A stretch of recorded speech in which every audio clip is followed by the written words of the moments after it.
খালেদা জিয়া সবার নিকট দোয়া প্রত্যাশা করেছেন।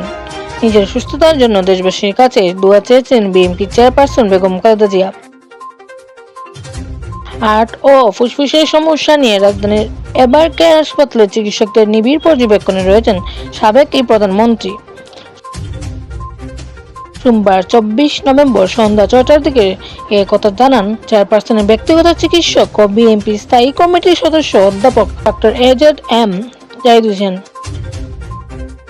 তিনি বলেন, চেয়ারপারসন দেশবাসীর কাছে দোয়া চেয়েছেন যেন মহান আল্লাহ দ্রুত তাকে সুস্থ করে তোলেন।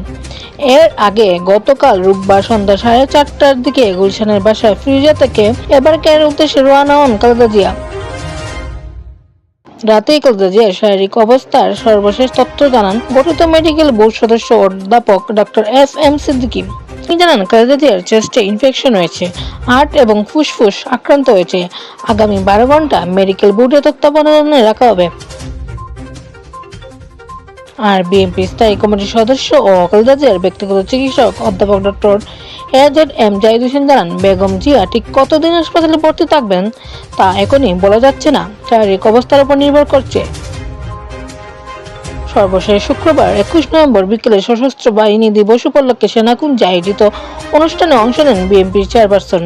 মেডিকেল বোর্ডের পরামর্শ অনুযায়ী তিনি অনুষ্ঠানে অংশ নেন বলে জানান তার প্রেস উইংয়ের সদস্যরা।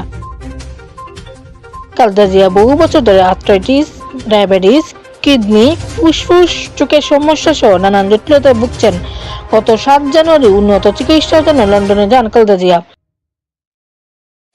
চিকিৎসার জন্য 117 দিন লন্ডনে অবস্থান শেষে গত 6 মে দেশে ফেরেন। এরপর নিয়মিত স্বাস্থ্য পরীক্ষার জন্য এবারকেয়ার হাসপাতালে নেওয়া হয় বিএনপি চেয়ারপারসনকে।